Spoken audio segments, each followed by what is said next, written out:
doing something that I guess we don't do very often. Oh, okay. All right. Oh, okay. All right. Started the live in front of the house and got away from my Wi-Fi. But anyway, here we are. Wanted to talk a little bit about what we got going on in the shutdown and the Senate and John Thune and all this madness, because there is madness. It's just madness now. It's just gamesmanship and BS. So we're going to go through some of this stuff.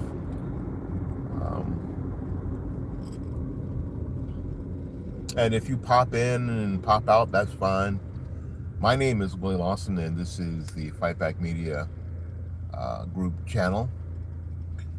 Fight Back Media, we've been around for, 10 years, 20 years, 10 years, 500 years, I don't know. Seems like forever. And what we talk about from my conservative standpoint is, well, things. A bunch of things. But today I want to talk about the shutdown and even the phraseology that we use when we say shutdown. Shutdown will a lot of times put in people's minds that the government is closing its doors. Well, unfortunately, nothing could be farther from the truth. Although that would be so cool sometime, wouldn't it? That'd be great if they would just all right, we need a nap. We're not doing well. We need a nap. That would be amazing. However, that's not what it is.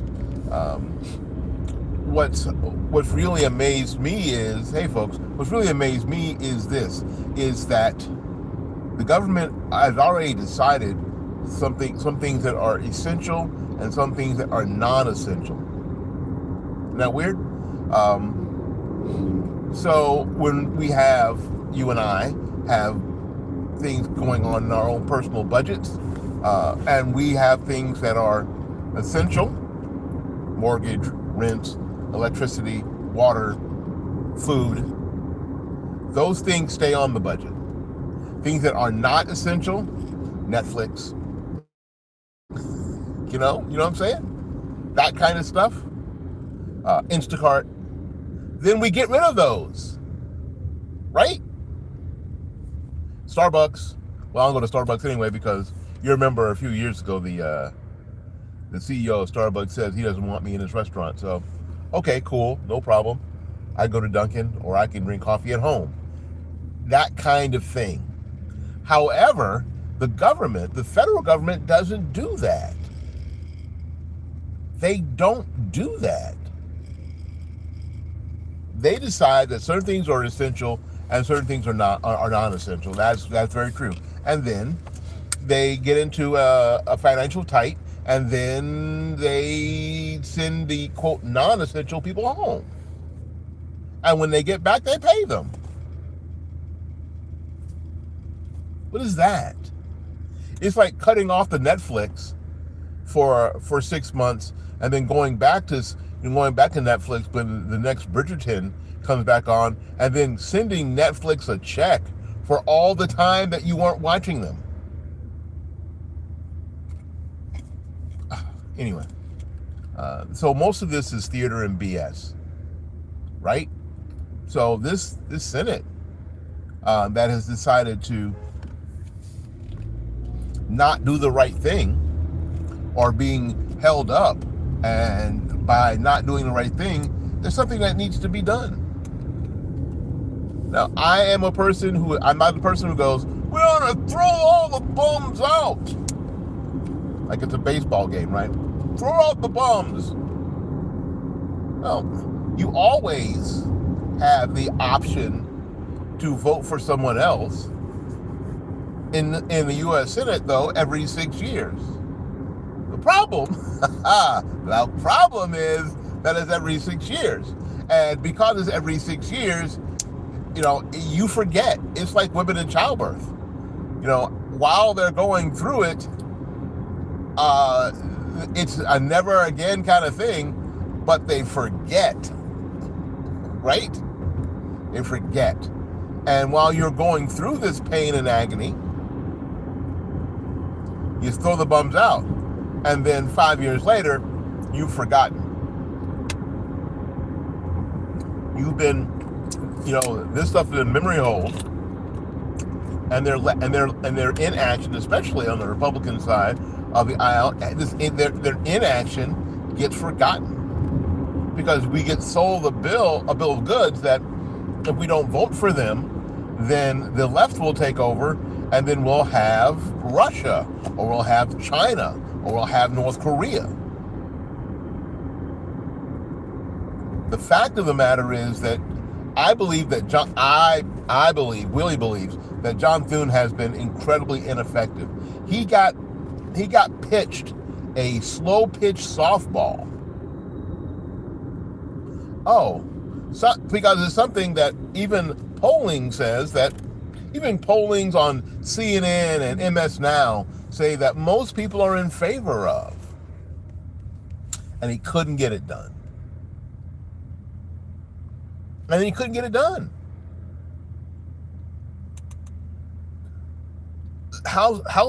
Senate Republicans couldn't get it done. This is a softball.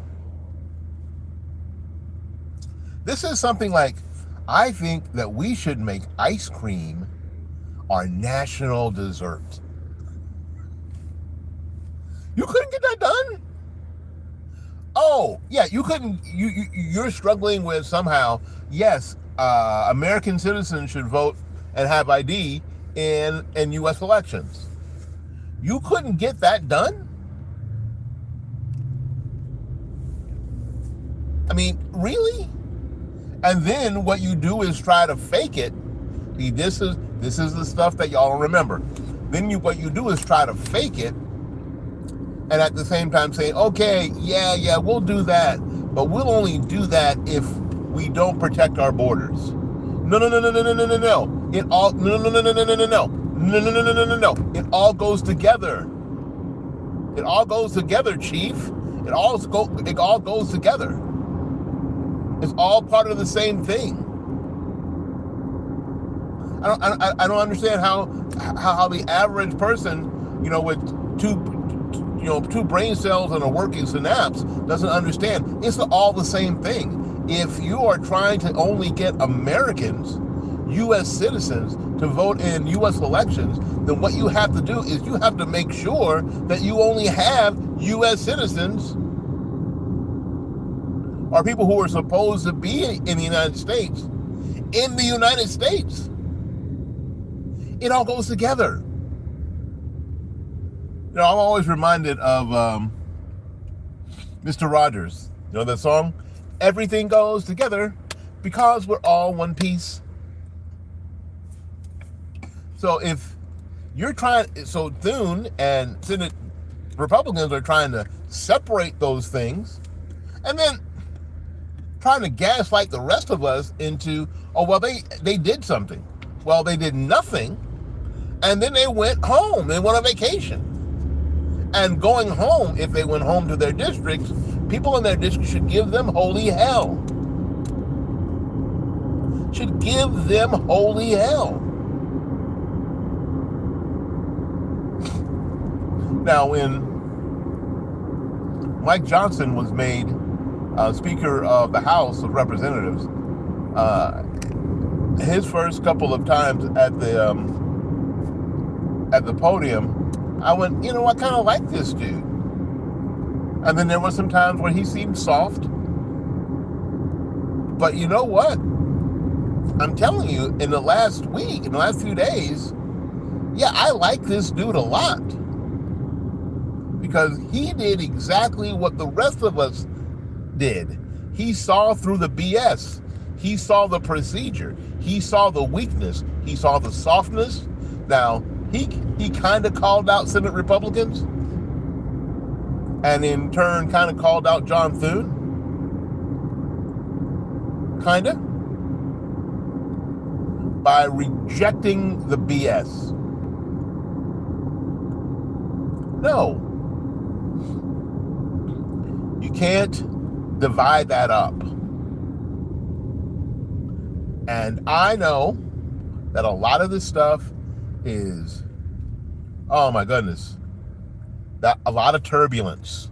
A lot of turbulence. And when I say turbulence, I mean there are a lot of people who have very strong opinions and get on social media and say this and say that. And today is supposed to be, in a lot of places, another no kings process.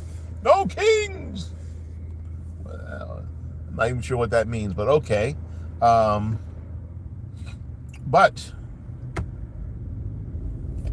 all that turbulence was to be expected, because for years, we talk about this in our circles all the time, for years we've had these laws.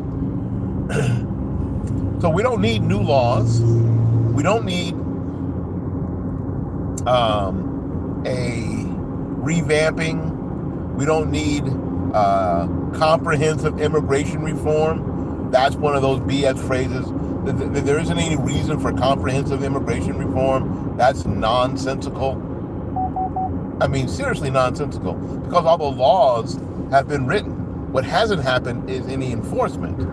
And that's the part the Senate decided they didn't want to fund, the enforcement part. It's incredible, absolutely incredible. So the Senate decides that they don't want to fund the enforcement part. We've had enough laws. We don't need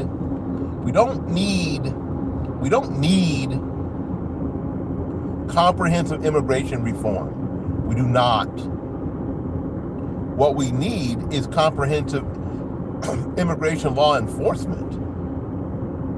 Just enforce the laws you have. You know, as you get older, I'm telling my students, you know, one of the things about getting older is that you have stories. And this really reminds me of teaching and taking over for people.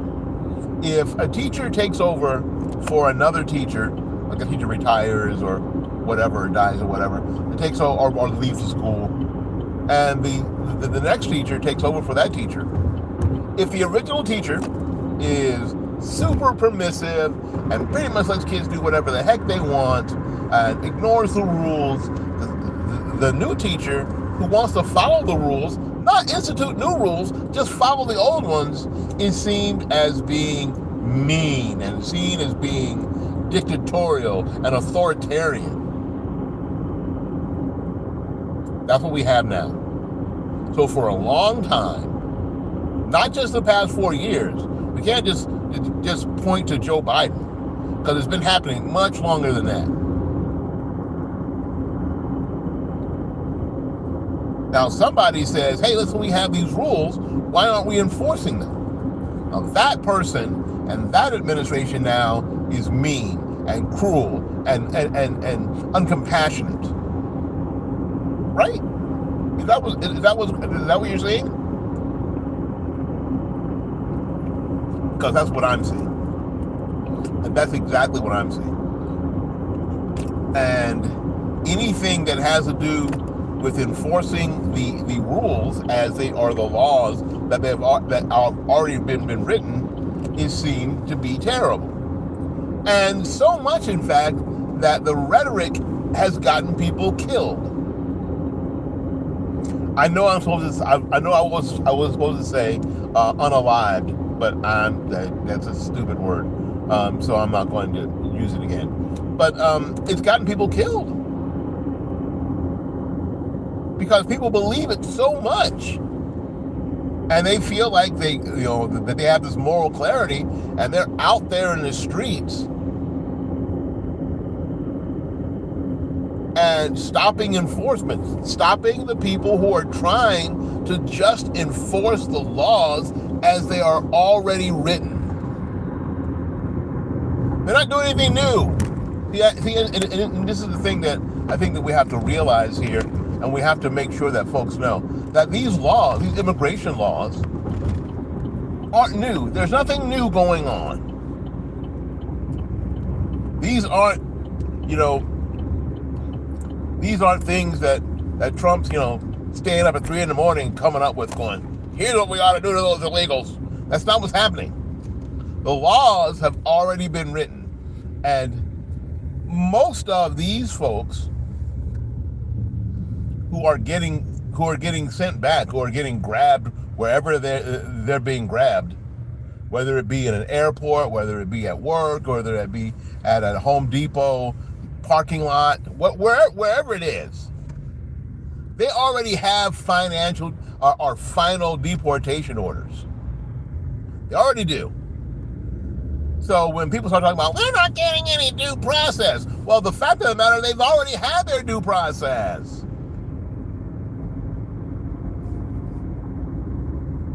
They've already had their due process. And this is the end of that process.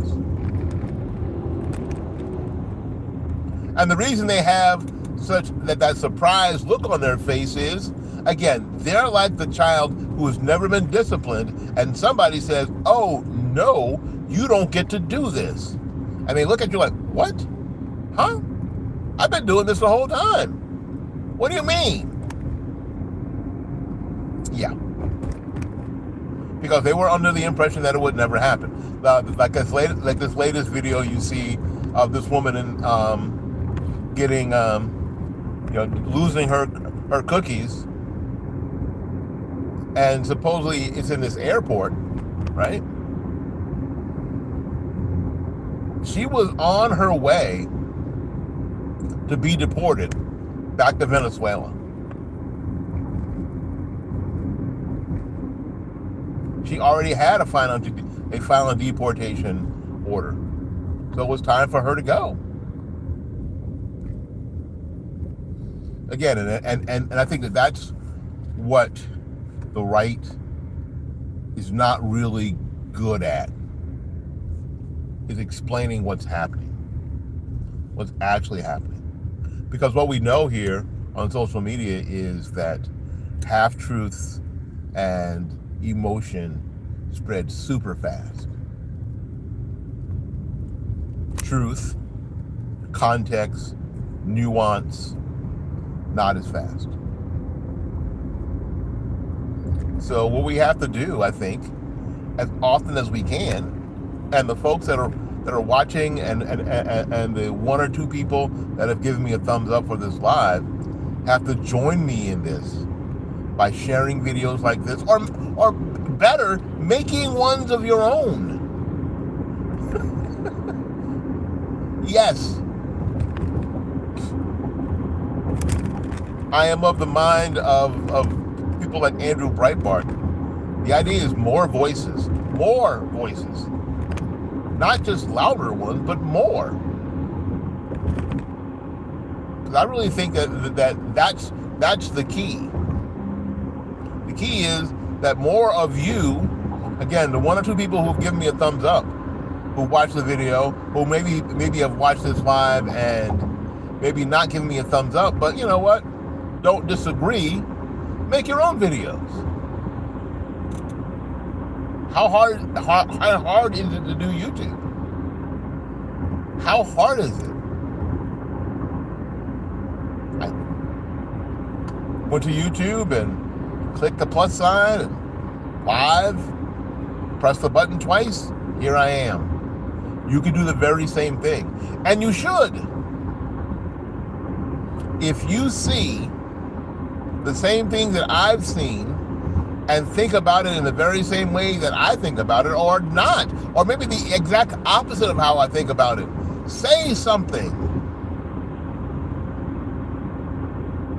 Just say something. Yelling at the TV, yelling at YouTube videos, yelling at me through the YouTube videos, writing crappy stuff in the comments, or even writing attaboys in the comments, well, that kind of does something, but not really. I want to hear what you have to say. It's always, for me, it's a double-edged sword, because I'll put up a video and then I'll get a comment that kind of hurts my feelings. Okay, it doesn't hurt my feelings, but it kind of makes me mad or whatever. And I'll always go and look and see who that comment came from, especially if it's on YouTube. And I'd rather check them out and see what they're saying. And I do the same thing on TikTok. And when I find out that someone had said something, out of the way on TikTok or on YouTube, and find out that they've not put up one single solitary video. Zero. But they're out there, throwing rocks. Okay. And I guess you have the right to do so. And I sort of put myself out here, and so I poked my head up and said, "Throw rocks at me." Okay. Yeah, but what you're doing is not beneficial.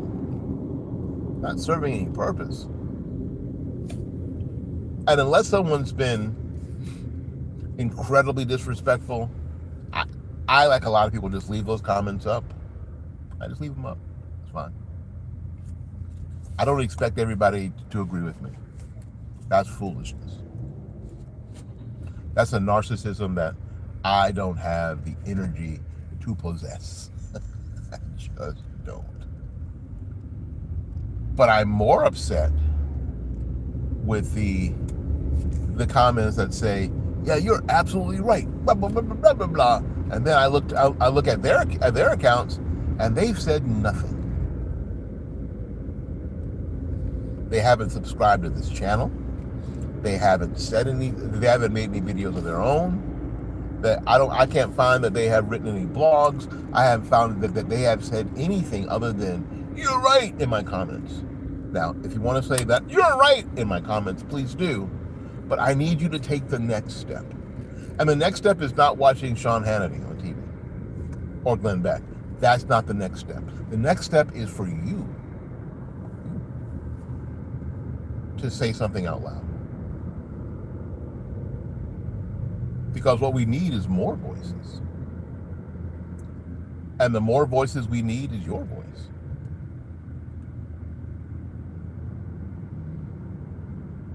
You know the deal about these government shutdowns. You understand.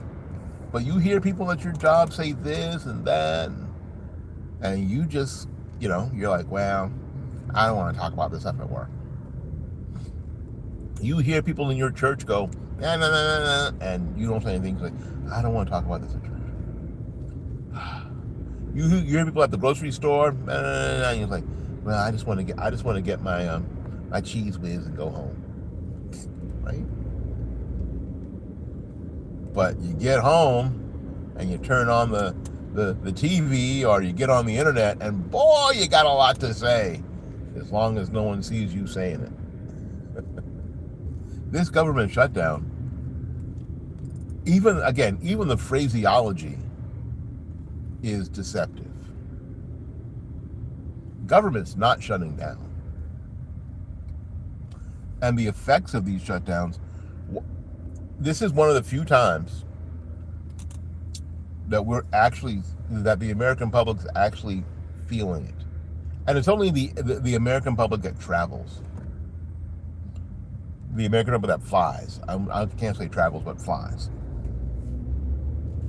Most of us, even now, have not felt the sting of this, of those poor TSA agents that have not been paid. And isn't it funny? I just had a thought. Oh my God, did you see it? You just won't come out of my ear. That TSA is a product of 9/11, isn't it? TSA is a product of Homeland Security, which is a product of 9/11. And 9/11 is a foreign invasion that caused death and mayhem in the United States. Interesting. And you would think that because you have TSA, that you would be serious about making sure that you knew who was in the country and what they were up to, right? That's how TSA got started in the first place. And especially, you would be cognizant of that and sensitive to that if you were in the U.S. Senate. And especially if you were a Republican in the U.S. Senate.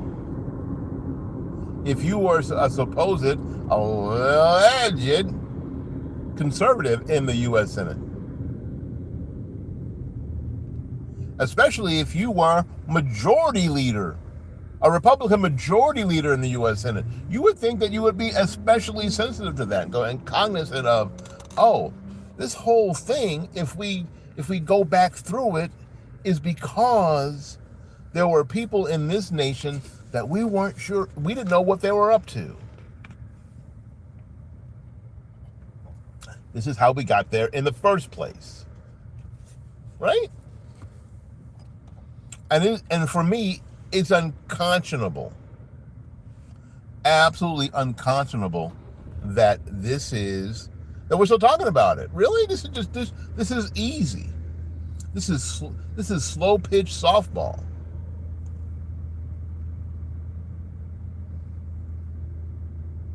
That they just wouldn't have the intestinal fortitude to deal with whatever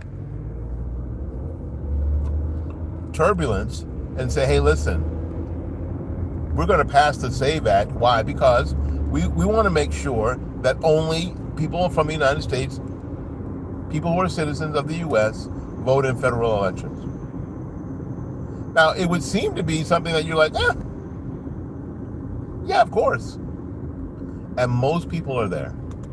I'm sorry, most people are there already. Like, yeah, sure, that makes sense. For me, this shouldn't be any harder than naming a post office.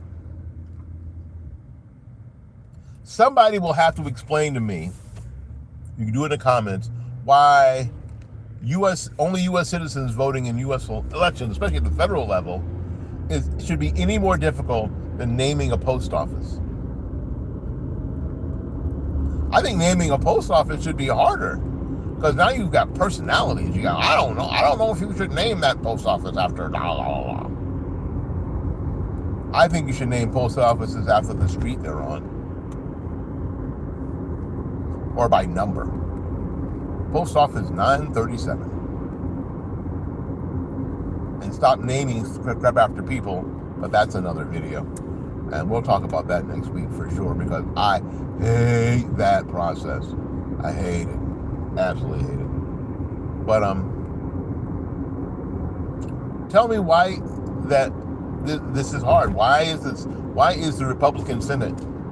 Now, I know they don't have a clear majority, but why is the Republican Senate not being, especially John Thune, the majority leader, able to convince at least 60 members of this Senate that only Americans should vote in U.S. federal elections? Now, I understand that the other side is sort of holding that up to stop enforcement actions, or to slow down enforcement actions and funding of DHS or ICE in particular. But this should be easy. This should be easy. There's got to be 9 other Democrats, or at least 8, because Fetterman's down with it, that they could convince that this is something that they ought to do. This is just a rubber stamp, literally just a rubber stamp of what the American people already think and believe. I mean, come on. It is simply outrageous.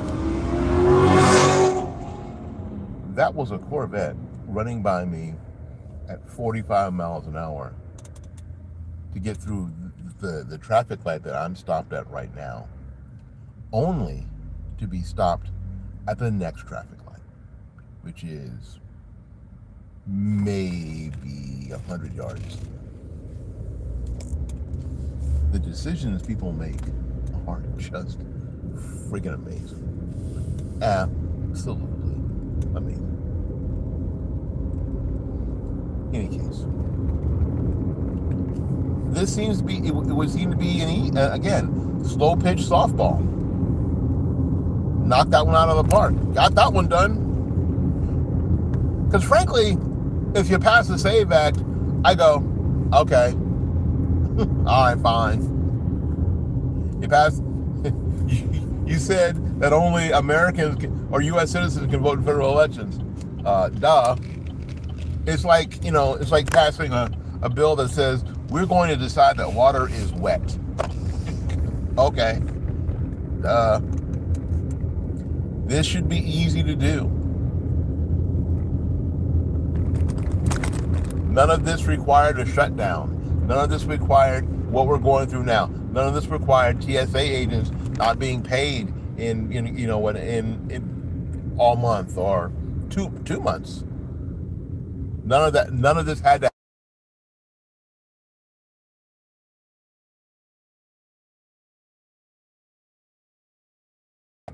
John Thune?